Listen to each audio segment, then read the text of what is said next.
Sweet. Yeah, let's get it going. Welcome, everybody. Very pumped about this one. This is an integration that I've wanted in Clay for an incredibly long time. So I'm pumped that we're able to do a webinar on it as well. So for those of you that don't know Ocean.io, it is an incredibly powerful lead generation tool. I think it's best known for A, its great database of companies and people, and B, its ability to find lookalikes. We'll be focusing on both, but primarily the lookalikes one today, and I am joined with some of the Ocean team as well. So I figured Ocean team that is here and going to be talking. It'd be awesome if you guys could introduce yourself, and then we can get started in talking about the integration as a whole. Sure.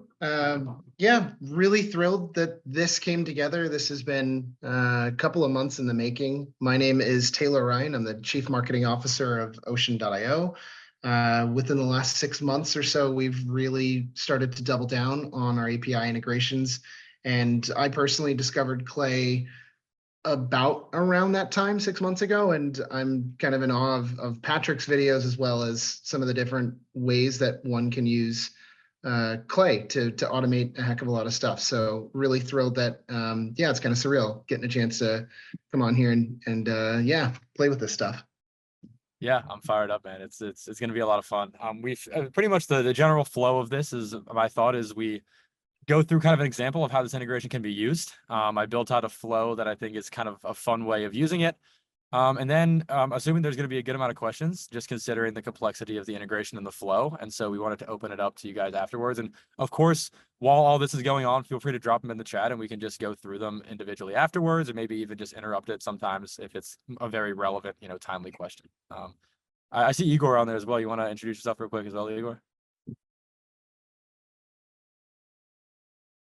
You're muted again. Hey guys, I'm working together with Taylor, joined Ocean recently and have been helping the company with the new API segment and mainly working on the outbound at this point. Awesome, man. Yeah. All right, sweet. Yeah, let's hop into it. So pretty much the Clay has two main integrations with Ocean now. There is a source for Ocean, which is essentially you're able to input a bunch of companies into a source and it'll output 10 lookalikes of those companies. And then there's an integration in which you can actually in a table find lookalikes for each one of the companies in your table. So in this walkthrough that I'm about to go through, we're going to be using the source. I think it's so ridiculously powerful. I mean, the title of this was Clone Your Best Customer, and it's truly something that you can do now. I mean, let's say you have 10, 20, 30 customers that you think are prime, like the best ones that you have, and you think that they fit some sort of pattern with firmographic data or just general, let's say, similarity to the clients that you have at the moment. Ocean allows you to do that at scale now. It's ridiculously exciting. And so I'll just walk through the campaign I built out to kind of show you how this entire thing works. So I'm going to share my screen first with Notion. Igor, can you put your thumbs up if you can see it? I just want to make sure my screen's sharing. We're good? Yeah, looks good. Awesome. So I kind of wanted to do like a Clayception campaign here. I wanted to do a campaign on behalf of Clay to reach out to other companies that might be interested in integrating with Clay. As you know, and as anybody who uses Clay knows, it doesn't actually find this data on its own. I mean, Ocean is one of our integration providers. There's several other ones that all find different data on companies. So Ocean finds lookalikes. It's the best at doing so. There are some email providers that are great at finding emails. There's validation providers that are great at validating emails. So I wanted this campaign to be aimed at finding more of these integration providers. So I have 10 companies that are currently integrated with Clay. And I wanted to put these 10 companies into the Ocean.io source and find similar companies to them and pitch them on becoming part of Clay's platform. So as you can see here, I have the company, the list of 10 companies right here. The other criteria I wanted to make sure they're, big enough to be integrated with us. If they're a one-person company, they're probably not as popular a tool and we don't really want to, talk with them. We wanted to make sure they were in the US, the UK, and Canada. And I have this copy right here that is very basic. But in short, it just says, hey, first name. There is a first line based on an intent trigger. I'll go into that in a second. We'd be interested in discussing a company and Clay product in exchange for a discount due to buying so many credits. Because, I mean, if you guys don't know how Clay pretty much works, it's getting all of these providers and using their APIs and aggregating those APIs into one, let's say, consolidated tool. And so we're reaching out to these companies saying, hey, you already have an API. Why don't you just integrate with our tool directly? And then people will buy more credits. I mean, it's kind of a win-win. Like, people are like, if you integrate with Clay, you're just people are buying your credits in bulk, essentially, via Clay. Then we have one more line that's going to be referencing the other companies that are similar to them that already integrate with Clay. And then just a quick like any interest in discussing. So I want to go into this first line really quickly, and then we'll go into the actual integration itself. But I figured there are a couple intent signals that would signal to us that this company might be interested in integrating with Clay. The first one is that the person we're reaching out to was recently hired. The reason that this is an intent signal is because if they were just hired at a company, they likely want to make a pretty big splash and just drive some revenue growth. And an easy way to do that is selling more API credits, which is what Clay helps you do. The second one is company headcount growth. So if the company's growing a lot, they probably want to start integrating and doing more partnerships. Another intent signal. Website traffic is high. That one's pretty self-explanatory. And then we have a backup just in case the company doesn't match any of these. So the plan is to check each one of our prospects, each one of our lookalike companies, the ones that are similar to these, for these for these intent signals, and write a first line based on it. So that's enough ranting. I'm just going to go into the actual Clay table now to show you generally how this works. So here is the Clay table. And I first want to walk through the actual source itself, because to me, that is like where all the magic is. Anybody who's actually like used Ocean before knows how much better their lookalikes are than everybody else's. On top of that, everyone knows how hard it is to actually find good lookalikes. So to find them at scale now is pretty ridiculous. So if you actually want to find lookalikes for companies, all you have to do is go to create new, go to table, and then you'll see this find company lookalikes with ocean.io.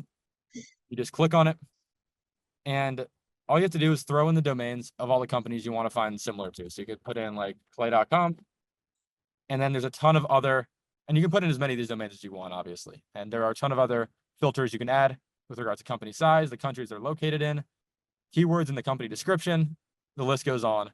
You can make sure the lookalikes are actually what you're looking for, in short. So to go into the actual table I built out, I put those 10 companies that I just showed you on the Notion doc into the ocean.io source, and it found this list of 98 companies that were lookalikes for those businesses. You'll see that it's filtered down. I'll get into that in a second. And I looked through these, and I know this space relatively well. And I can tell you that these are actually very solid lookalike companies. Like, these are businesses that we would actually maybe be interested in reaching out to become an integration in Clay. So it did a really great job of finding the lookalikes. You can see that their domains right here. If you click on this information, you can actually see a ton of data on these businesses too, like revenue, all the keywords in their website, and just general keywords that are associated with them, countries they operate in, industries, the technologies they use. Like, it's pretty absurd how much information you get for one credit here, honestly. And next, I wanted to use Clayagent to figure out whether these companies actually have APIs. So as I mentioned before, in order to integrate with Clay, like, if you want to be one of these providers, like one of these, I don't know, like 100+ companies, you have to have an API. And so in order to run this campaign, there's no reason to reach out to any that don't. So you can see here that all the ones here are true, but I have it filtered out. So of course, if there's no API, it just won't include them in the table. I pretty much just said, scrape the company and tell me whether they have an API, and it said true or false. So that's the first thing I did. The next thing I wanted to do was use AI to create the personalization right here. So as I mentioned earlier, this integrations line is pretty much just saying, like, we already integrate with other companies directly like yours. So like, let's say we're reaching out to an email validation provider. We want to just tell them, hey, we already integrate with 3 other validation providers. You might as well integrate with us as well, right? So we're writing a custom first line with AI based on that. So to go back to our table, I have first, I fed in every single one of Clay's integration providers into an OpenAI prompt. And I said, using this company's description, the company being this, tell me which one of these integration providers are most similar, and pop out 3 of them. So, and it honestly did an incredible job. Like, ZoomInfo is the product right here.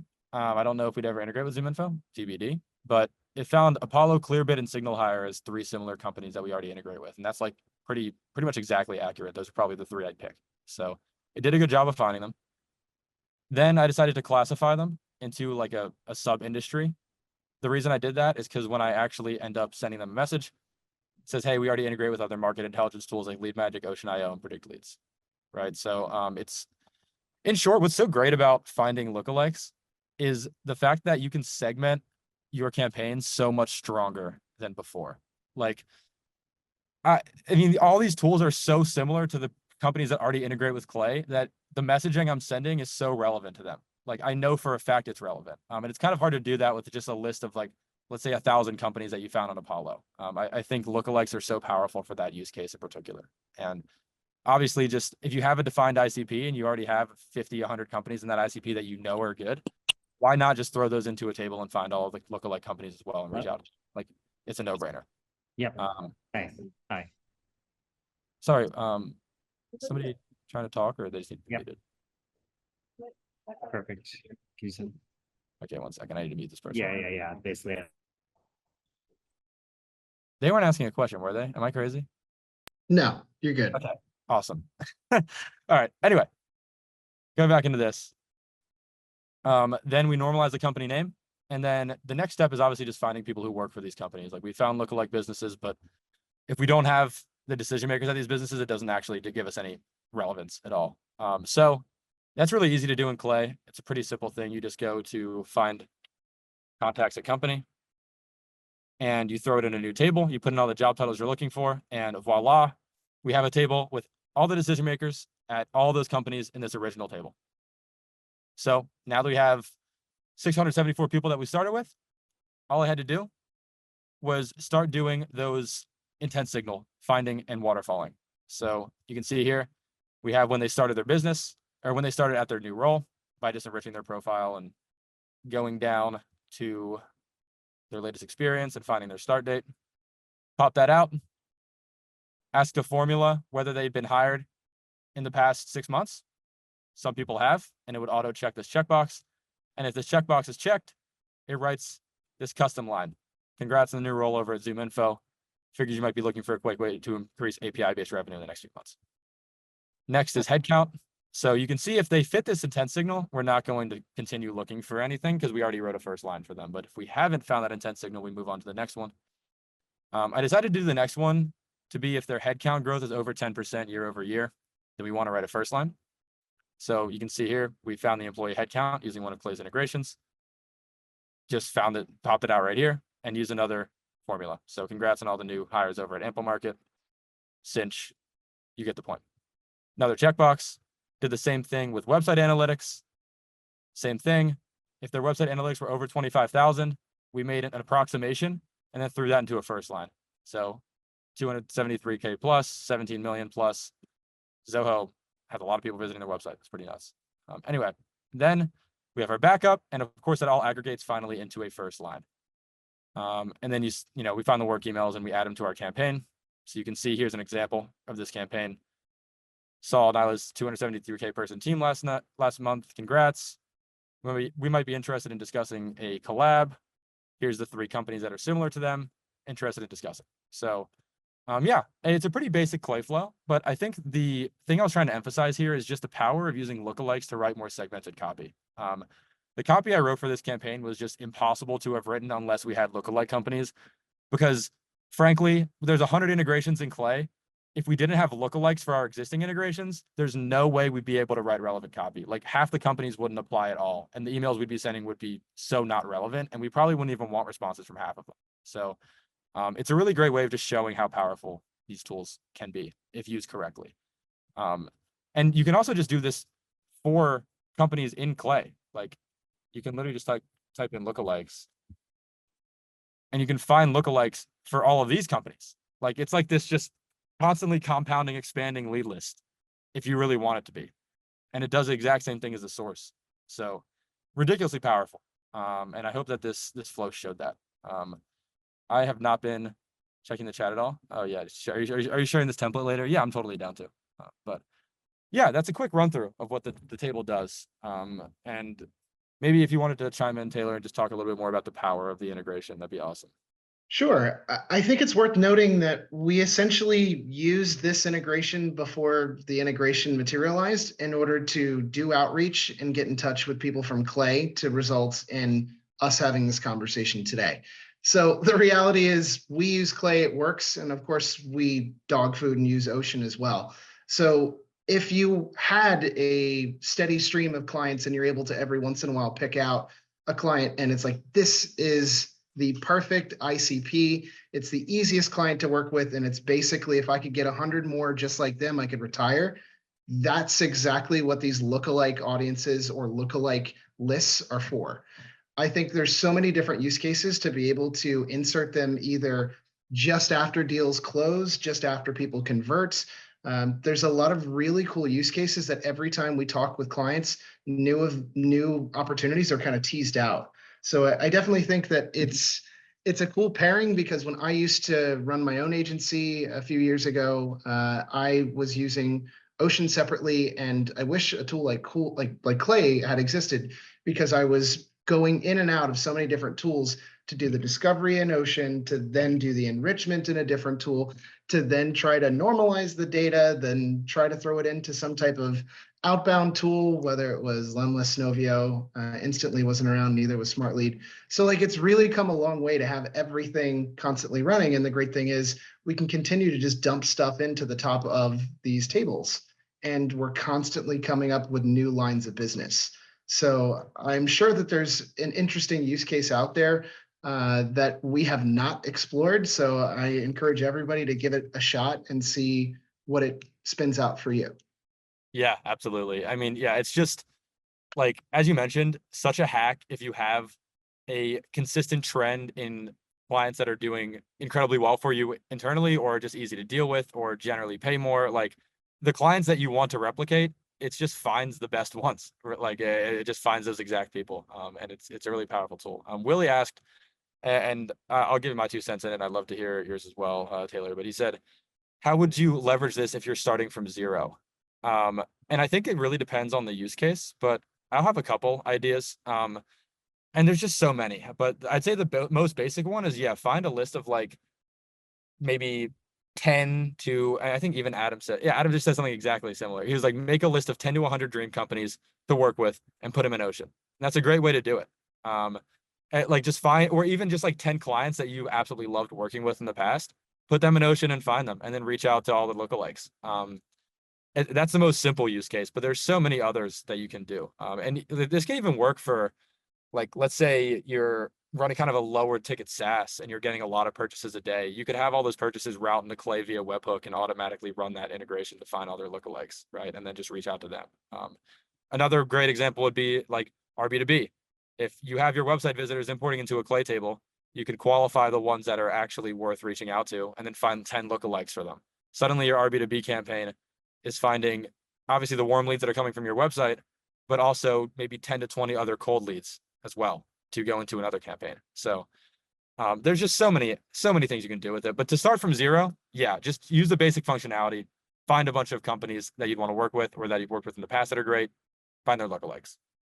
Totally. I do think it's, especially when you're getting right out of the gates, it's a guess and check.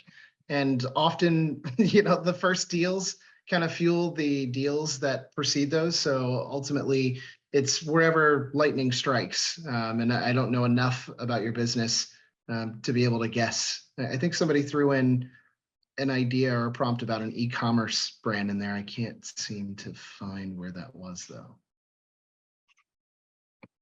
What are the best signals to sell paid ad services to e-commerce brands?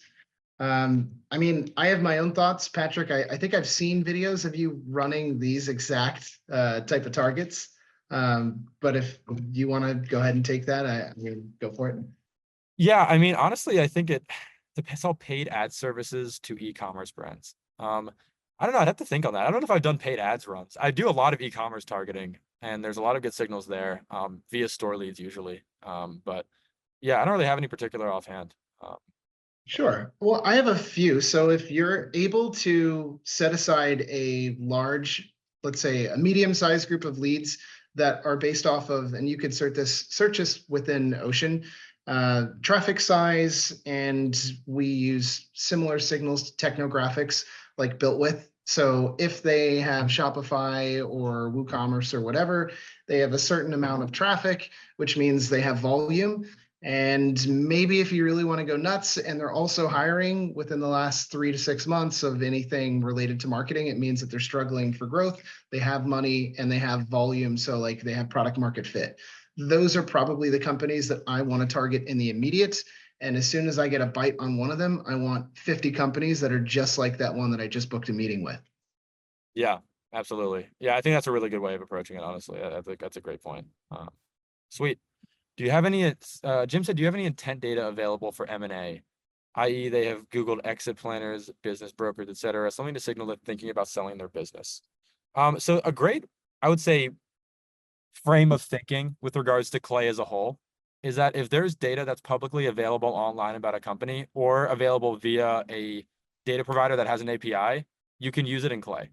So if you're able to find that information via an intent data provider, like I saw something about Googling exit planners or business brokers. If that intent data is available via 6sense and you're able to somehow connect it via the API, you can do it. You can also scrape the web programmatically using something like Clayagent. So there's really not much of a limit to the amount of data you can find for companies, but it has to be available somewhere. Like it can't, like if it's not from if it's not in a data provider or if it's not online somewhere, it can't find it, in short. Let's see. Can you find lookalikes on individuals instead of companies? That's probably a question for you, Taylor, but I'm not sure. Yeah, so the platform is definitely built for this, to be able to find, let's say, all project managers within a company size between this and are located within this region. Those things are doable. In terms of how we've built out the integration thus far with Clay, I need a little bit of digging in order to determine whether or not that is actually feasible at the current moment. I think it's very early in the relationship and hopefully things continue to blossom. But for now, the lookalike feature is what we focused on rolling out. And if there's definitely interest in continuing to kind of build the people discovery feature, then I'm sure the sky's the limit. Yeah, I'd have to imagine that demand will be there. It's a pretty ridiculous feature to have. So yeah, hopefully we can get that going soon. Igor already responded to this question, but I wanted to just kind of amplify it in case anybody had missed it. But it said, can lookalikes be segmented further based on company size, region, et cetera? Yeah, absolutely. And I think that's one of the great perks of Ocean relative to a lot of other lookalike providers is they let you not only find lookalikes, but also segment based on certain criteria. Because like if you find 10 lookalikes and they're not segmented at all, the odds that they're all in your ICP are pretty low. So I think that's kind of a great perk of the tool. Is you can really narrow down your search to find exactly. And then Bryce said, what about technologies? Yeah, you can narrow down on technologies they're using as well. That's a filter in the source. So you can also do that. And then, Jim asked if Ocean had the M&A intent data. You guys have M&A intent data? I mean, give me give me an example of where that's found, and I don't know, give it a few months and we'll have it. I think it's super hard to find these type of listing data fields, not impossible. Are we talking about like traditional businesses? Are we talking more web businesses that you would find off of like Flippa? Like, is there a specific variety of these? Yeah, my guess is that he was asking like kind of like Like 6sense-esque data, you know, how 6sense has Uh, like somebody in this company looked up this keyword.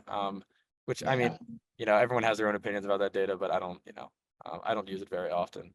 I actually think, like, funnily enough, the easier to find intent data to me is actually just a lot more useful because it's a lot less vague. Like, I know somebody got hired recently, like their LinkedIn says so, you know, Yeah. and it's a lot easier to reference as well in copy. Like, it'd be a lot harder to say in the first line of an email, hey, I saw that you Googled this and figured I'd reach out. But it's a lot better to be like, you know, congrats on the job. And that's just Yeah. my opinion. I think, you know, you can use that data well, but I tend to just use the easier to find data because it also doesn't narrow down your list nearly as heavily as that other intent data.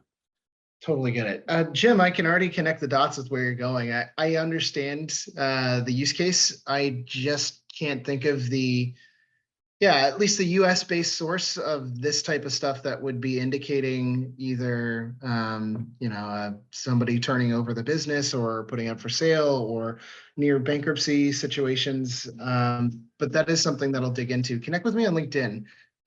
It's definitely like a really interesting play. Just off the top of my head and haven't run something like that. Yeah, for sure. And then Michael asked, it was a pretty long message, but I'm just gonna spark notes it. He was pretty much just asking, is there a way to track which conferences a company attends, and who went? Again, if it's on their website and it says who went from their website, then yes. But it has to be publicly available somewhere. Like it either has to be in a database or on their website or something. Otherwise, it would be pretty difficult to track. But Clay has an incredible web scraper called Claygent, where like if there's something on a company's website anywhere, it can likely find it. And it can find it at scale too. So like if you ask it, I mean, I just showed you one example in the flow, but I was like, go check the company's website, see if they have an API. Like a company's API page is in a different place, no matter what the website is, but it can still find it. So yeah, I'd say still quite useful, but it has to be online. You have to be able to find it somewhere. How many Agreed. Oh, sorry, go I ahead. was just going to jump in on that. The only way that I've been able to do that is when people are using meeting booking tools like Brella or I think Deal Room had this for a long time that would display all the attendees and you would be able to get in as a fellow attendee to then crawl all of the profiles. That is very doable with like Scraper.io or something similar. I'm sure Clay probably has a plugin that would allow you to probably pull that off at some point. But yeah, I wouldn't know other than that how to do that. Yeah, for sure. Okay. Also, it was also asked how many credits would that table use if you add 100 companies? I think it was like 7 credits per row, so about 700 credits. But I mean, again, that list is so highly targeted that I would say it's just easily worth it. I think you can even get 700 credits on the free plan of Play right now. So yeah, I think that what's great about these lookalike campaigns too is that they're not a 30,000 company or person lead list. Like, so it's not going to take that many Clay credits to run, but the positive response rate, just due to the fact these companies are so similar to the ones that already work with you, and you can reference those companies, it's just so much higher. So yeah, I think that's one massive perk, and that's why I actually like running more segmented campaigns in Clay. Like, if you import 30,000 people into a table and you try to write a personalized message to all of them, you're going to end up spending a fair amount of credits. So it's better to run more segmented campaigns here. One point there, Patrick, now that we're talking about credits, is that once you find lookalikes in Clay via Ocean, the company is already enriched. So you not only get the name of the company, but you also get the enrichment, meaning that you save 1 credit. So for 1 credit, you get a lookalike and you also get enrichment. Yeah, and the enrichment's good. Like, it's got so much data in there. I was like kind of combing through it when I was building out this flow, and I was like, goodness me, like it has pretty much anything you would need. Like usually I think most people are familiar with the Enrich company via LinkedIn integration that we have, but it pretty much replaces that, which is really nice. So yeah. Cool. Any other questions that I'm seeing here? Nothing yet. Oh, so somebody said, what are we getting access to after the call? Yeah, we're sending the entire recording to everybody, so you don't have to opt into anything. You send it via Luma, so like it's easy to send. Cool, appreciate it, Bryce. But yeah, I think there's like a pretty wide variety of use cases you can use this for. It's nice that it's like not really stuck to one campaign. Like tools like RB2B, there's one campaign and it's send emails to your website visitors. There's variants of that campaign, but ultimately it has the same source every time. I think the difference with Ocean is can pretty much be applied to any campaign you're already running. Like here's another great example. Let's say you're running a campaign cold and you're getting positive responses. And let's say you've gotten 15, 20 positive responses from your campaign so far. You can just do a lookup in Smart Lead, find the ones that positively responded, import them into Clay, which the Smart Lead integration does, and then find lookalikes of everybody who positively responded to your campaign and reach out to them. Because it's just like, if they've responded, then probably these companies exactly similar to them will also respond. So somebody said, you offer integration with email sequencing tools like Apollo. I don't know if Apollo's email sequencing tool is directly integrated with us. You can connect it, but you can do Smart Lead and Instantly and all of the other like other cold email sending tools. But Apollo does have an integration with us. I'm just not sure if you can send a lead to Apollo. I can check real quick.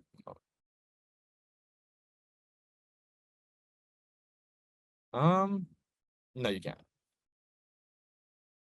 Yeah, you cannot, Jason, you're correct. I just checked, but yeah. Cool. Any other questions that anybody else has? I got a quick question. You are using Smart Lead for your outreach. We're using Lemlist.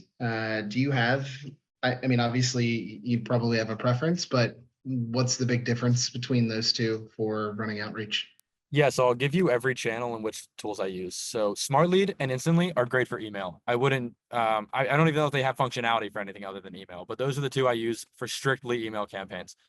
I use Lemlist or La Growth Machine for multi-channel. So if we're sending LinkedIn and emails, I use one of those two tools. They're both great. If I'm doing just LinkedIn, I'm doing HeyReach. And that's just for pure LinkedIn campaigns.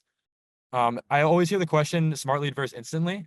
It depends on your use case. If you're doing campaigns just for your company, it's probably better to just use Instantly because it's less complicated and it's just as easy. It has the exact same functionality as Smart Lead pretty much. If you're doing several campaigns for and you want to do great, like crazy dashboards and you want to be able to set up automations, Smart Lead's API is significantly better in my finding. It's Instantly is an incredible tool and it does just as well as Smart Lead, and it's really easy to set up compared to Smart Lead. But Smart Lead has a lot more functionality with their API and their reporting, but the actual deliverability is pretty much the same, I've found. Yeah, Jim said Apollo does email. I usually tell I tell our clients, like, absolutely, you cannot use use Apollo when you're working with us. I would recommend most people probably do something like Smart Lead or Instantly, and not Apollo for sending emails. I do use Apollo for sourcing leads though sometimes. It's like pretty good for that. Ocean's honestly better, and I'm not even just saying that because I'm on the webinar. Like I was talking to Eric Noslowski recently. We both kind of agreed like it's we've just found better data, but they're both pretty good. Like honestly, Apollo's still good.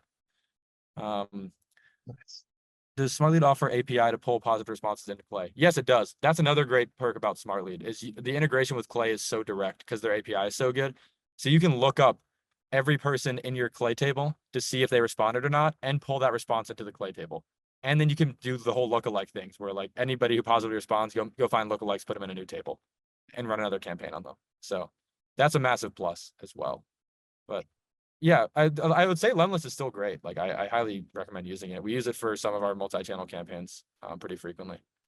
Can we dig into that a little bit just while we're jamming out? Well. So I use Linked Helper for a lot of the outreach stuff as it relates to purely focusing on LinkedIn. So we're using Ocean to generate, and then Clay to do the enrichment, and then we're running the campaigns on Linked Helper. I'm curious, where and how are you accumulating verified LinkedIn accounts, or are you putting your own LinkedIn account in jeopardy in order to run outreach?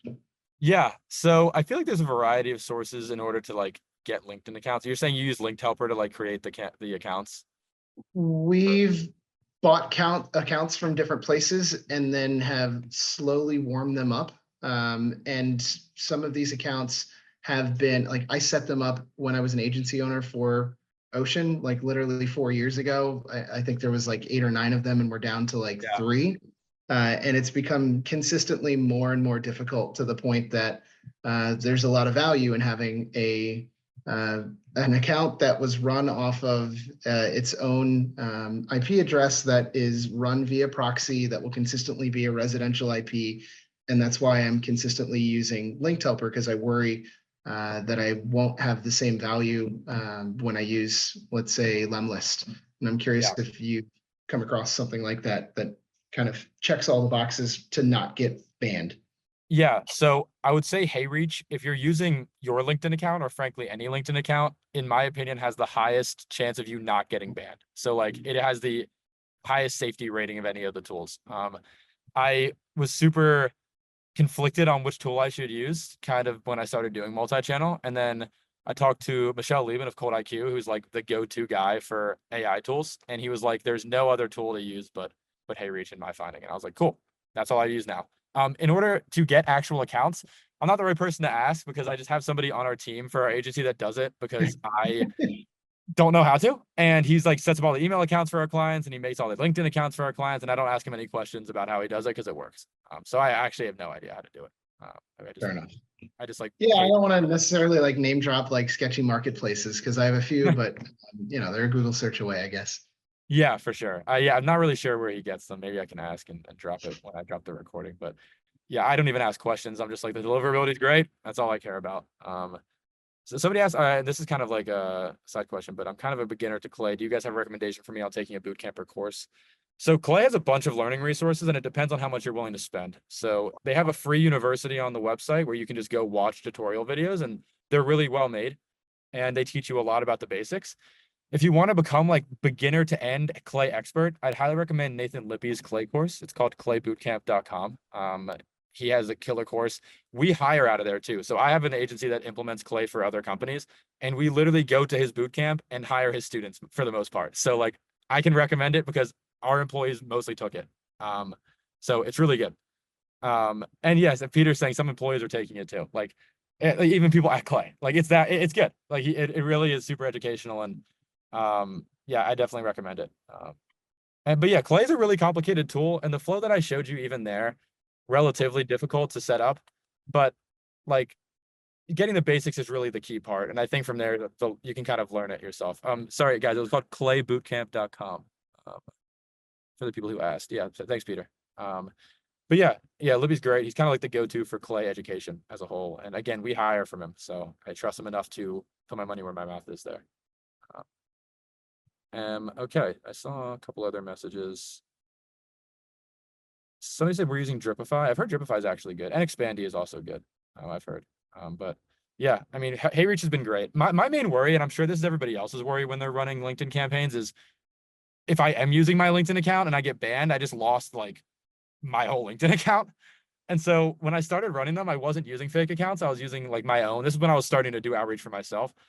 And that's why I was so paranoid. I was sending like 3 messages a day, and I'm like, just don't get banned, And then I started using HeyReach, and it's been working pretty well. They have this, I think it's like a pixel that allows it to run on the cloud that make it seem like you're actually sending the messages yourself. Obviously, LinkedIn is so stingy with their messaging. So I would say in general, if you're running a LinkedIn campaign, don't do high volume there. Like if you're trying to run a high volume campaign, use email. Like LinkedIn's great for more targeted campaigns or for like the highest priority prospects, but it's a dangerous game to play if you end up getting banned.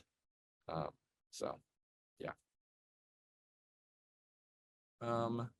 Yeah, somebody else just agreed. Yeah, don't do high volume on LinkedIn. Yeah, 30 connects a day is easy. Yeah, I agree. Yeah, I still do the connections manually. I do them like I'll do well, I mean, if you're doing messaging and connections, I don't do them manually, but like, yeah, I agree.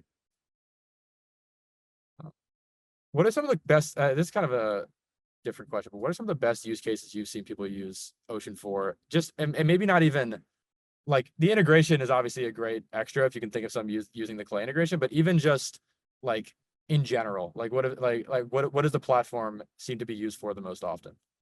Yeah, I mean, it depends on where it is in the cycle, but purely discovery, there's a lot of really cool use cases. So if you are examining a new market or examining going into a completely new vertical, seeing what's there in terms of a TAM, total addressable market, is a super interesting use case to say, reasonably speaking, if we have 10,000 companies that kind of fit these attributes that are similar to who we believe are the best possible wins here, we can exhaust this outreach in a matter of a month and a half to 6 months, depending on how we run it. Therefore, let's try to see if we can actually make some inroads on this, or know within the first 2 weeks that we're not going to make it, or it's just not an interesting offer for those people. I've seen some really cool use cases with tools that I used to kind of be a little sketched out by, like Lead Feeder, Lead Forensics, those type of tools.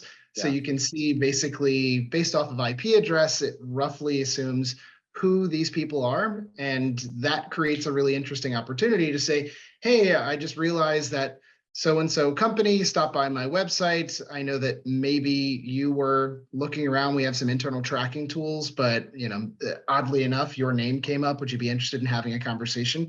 It's a really unique play at messaging, and it seems like your asking to confirm whether or not there was an error on your side. So like it's innocuous and not a bad way of kind of starting a conversation.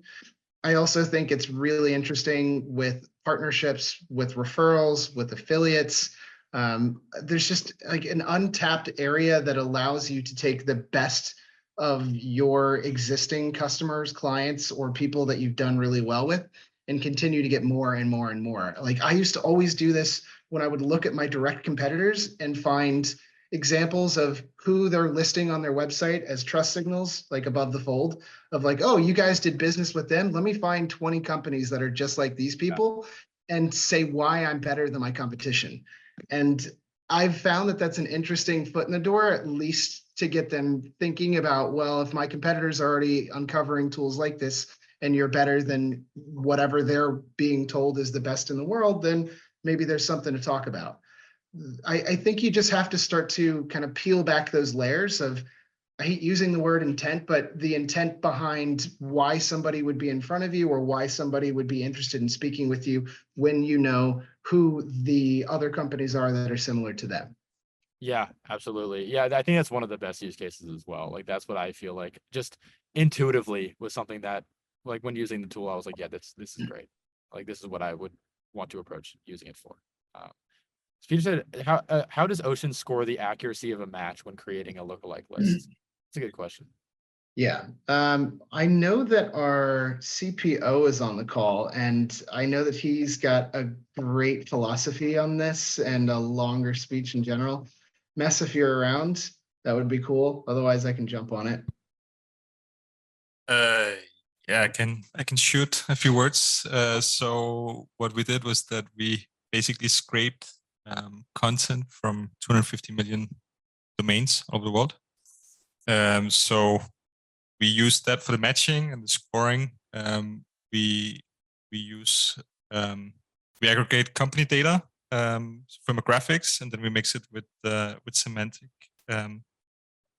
data on the website. So basically keywords and so on. In general, we've tried mixing up our score with other different aspects, but in the end, we found that what gives the best results for our customers was mainly to use our own internal keyword algorithms, and then let all the additional filtering be set by the user. So in this case, in Clay, through the different filters that's available in Clay. Awesome. Yeah. Yeah. I mean, I love the fact that there is a score because, like, let's say you are ridiculously paranoid about them being a lookalike for whatever your use case might be. You can just filter them out in Clay based on score. Like for some reason, let's say you want it to be like over 95%. It's pretty easy to do, which is great. But yeah, appreciate it. And then somebody said target companies are receiving so many cold emails today. I'm sure the bar is much higher to get their attention. What are some strategies to capture that attention and get positive responses, even if it takes more work? This is like, could literally be an hour-long answer, and I'm sure Taylor has some thoughts on it. But I will put a few thoughts into it. The first thing is that you have to be significantly more relevant and provide significantly more value than you had to in the past upfront. So I don't think, I mean, everyone knows at this point, templated emails like don't work if it's just like you're blasting the same thing over and over to companies with no relevance. So something that always helps is adding personalization, either about information you are referencing about the company, like, hey, I saw you had this many website visitors, I saw you just got hired, or telling somebody, telling the person at the company something they might not know. This could be website speed, for example. Maybe they don't know it's slow. So providing relevance in some context is always great. To me, the most important thing, though, at the end of the day, is always still going to be the offer of your email. The example I always use is if you send out an email saying, I'm going to give you $1 million right now, all you have to do is respond to this email. As long as people don't think you're a scam, they're always going to respond. No matter how templated or poorly written the email is, as long as they don't think you're a scam, there's no reason for them not to respond. So at the end of the day, I think the value you're providing in exchange for a call or in exchange for whatever your call to action is frankly the most important thing. Like if you're able to say, hey, like I have this product that will, based on the relevant data that I found about you, inevitably help you in some way and save you money. And there's no upfront risk and there's no friction to try it. And it's like you're getting free value out of it. the friction to say no is still going to be very low. And that's still ultimately like the main strategy. But of course, there's a ton of other stuff involved, like segmenting your audience so the thing that you're offering them is actually relevant and helpful. Writing, I would say, more like obviously writing like concise, well-flowing campaigns. Like the list goes on, but to me, it's still the offer at the end of the day. That's still ridiculously important. Somebody said that that Nigerian prince who scammed everyone has ruined the real prince that wants to send everyone $20 million. That's so true. Exactly. Like, you know, because there's somebody out there who might just be charitable, and that's been ruined for them now. But yeah, I agree. I mean, to piggyback on what you're saying, I was always a huge proponent of hyper personalization. I had a lot of success, I would say, historically, using memes as kind of part of a playful way of engaging with people. The reality is, it really is contingent on how one is targeting these people and whether or not what you're eventually getting to is sexy or interesting enough for them to bite. So targeting a bunch of lower tier marketing agencies and using interesting, fun memes about them taking Elon Musk to dinner or them getting a billboard out in the middle of nowhere, Kansas, or breaking news that they're using our platform. Surprisingly enough, that wasn't getting people super excited about at least responding. I got a handful of people that were like, all right, like, it's kind of clever, I guess. But I think part of the problem was I was reaching out to like really not upstream or not sophisticated enough people for them to bite. And when we shifted our gears in terms of the targeting, and we went after companies like Clay, but we also, and they immediately understood what we were building, and we also minimized our messaging to the degree of it being more of a directional curiosity thing of, where do I go to find this? I was all over your website, couldn't find it. Where's the resource that I'm trying to find? And that seemed to get a heck of a lot more responses, which you can then use as kind of like whimsical curiosity of like, oh, okay, that makes sense. Well, I have a specific use case. Can you tell me if this is worthy of a conversation? How about we just set a little time to talk? That creates a longer string of communications, but I think it has a much better close rate than, hey, here's a fucking meme. Like, look at me, I'm on the internet, you know? So it really depends on the nature of the business, but yeah, it's worked sure. on both sides. Yeah, I mean, memes are great. I've seen them work so many times, though. Like, it really, I agree. It depends on who you reach out to because it stands out. I mean, ultimately, I'd say that's another big tenet of having successful cold emails is standing out in some way. I always talk, another example I always use is like the fact that your offer has to be, if it isn't differentiated, you have to stand out more. Like, if you're selling a product that nobody else has or nobody else has really heard of, I think maybe RB2B is a good example of that. Like, nobody had really heard of a product like RB2B before. It's easier to stand out. It's easier for your campaigns to do well. If you're an insurance company and you have no differentiator over the other insurance companies, you have to stand out a lot more as well. And same with like recruiting. Like, there's a lot of standardized offers at this point that have very little variance that is actually enticing to somebody to respond to. So in those cases, if your target audience is right, standing out is really the only option, even if your offer is great. Because, you know, some industries are just way more primed to get responses for cold emails. And I think the offer is one of the main things. How are you approaching sequence structure nowadays? Each email with a new subject line, threaded emails. If so, how many threaded messages before starting a new one? I'll give you my take on this. I use a 4 email sequence. I have one subject line for the entire email sequence. The way I structure it is the first one is just like, you know, my core email, the one ideally having a good offer, addressing my value prop, bringing up some relevance. The second one is approaching the value prop from a different angle. So I think to myself, what's my best value prop that I have? I put that in the first email. Then I think, what's the second best? And it has to be kind of variably different than the first one. Then I use that in the second email to try to approach it pretty much from just a different angle of some kind. The third one, I try to make my offer better. Like, if they haven't responded to my first 2 emails, the odds of responding to my third are low. The way in which to combat that is to just send them a better offer. So like, let's say you offer them I mean, this is kind of a bad example, but like, let's say you gave them a 3-month free trial in the offer for the first thing, maybe double it and see what happens. Like, that's a bad example because I don't think a free trial is usually that enticing in an email, but you get the point. Make your offer better. And then the 4th email is just asking if there's anybody else in the business to that'd be worth reaching out to over the thing, kind of like a breakup email. But and I've just found that like past 4, it kind of becomes like, I don't know, like it is pretty unnecessary. Like, If it doesn't happen after 4 emails, you're kind of just spamming them at that point. So that's what I would love to hear your thoughts as well, Taylor. That's just kind of how I approach it. Yeah, I mean, Igor's been sequencing a lot of these. I had that weird kind of, I don't know if it's because I've been living in Europe too long, but like after 3 emails, I'm like, well, if they didn't say anything after 3, do we really need to send them a 4th, a 5th, a 6th, a 10th? At what point is it too much? But I don't know, Igor, why don't you hop in? I'm sure you have thoughts on this. Yeah, most of our sequences are 3 email sequences. And in the first one, as Taylor explained, what we actually do is we're not like trying to promote anything, but we're just asking for help. We are reaching out to them, asking, hey, how do we do this? And after we changed that strategy, we saw an increase in response rate. They almost doubled. Then we would wait for 1 day or 2, and then we shoot the second email with more information about the company and how like the 2 sides are a fit for together. And then we would wait for 1 more day until the last email, which is the breakup email. And based on this 3 email sequence, it also depends on the copy. We've seen like our response rates almost doubled. So that's what we do now. We're good for now, but of course, like we're always open to experiment. Yeah, for sure. Yeah, I feel like we have pretty similar theses then with regards to outbound, which is just like keep it relatively simple. And after 3, if like, again, 3 or 4, if they don't respond, like don't send them 10 more. Like the odds of them reporting you as spam too are so much higher in that case, and that's just going to hurt you also. So, yeah, I've kept it pretty simple. All right, cool. I don't see any other questions in here. We can wait another second just to see. Oh, can you share a template link for reference? Yeah, I can.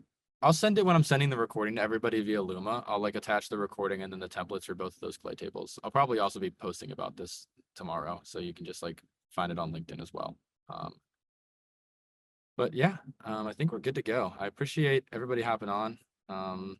Igor, Taylor, it's much appreciated. It's a really exciting integration. I highly recommend you guys try this out for your own campaigns. It's like, I mean, I think it's a game changer. It's just like an infinite lead generator. Like you have enough clients or positive responses, it just compounds. Like it's just like, why would you not create lead lists with this? So anyway, yeah, appreciate this. Awesome work, Patrick. I'm a bit of a fan. I've literally gone through frame by frame watching your videos in order to understand more about building stuff in clay. So keep doing what you're doing. And thank you everybody for coming out. Igor, thank you for setting up so many of these different campaigns. Mads, thanks for joining, even though you had friends hanging out. And yeah, we're thrilled to be a part of this. And if people have really cool, successful use cases, we never get to hear about them. So feel free to connect with me directly or on LinkedIn. And I'm always down to jam out on this stuff. Really glad this came together. Awesome. Yeah, likewise, man. All right. Appreciate it, everybody. Have a good one. Bye. Thanks. Thanks, everybody.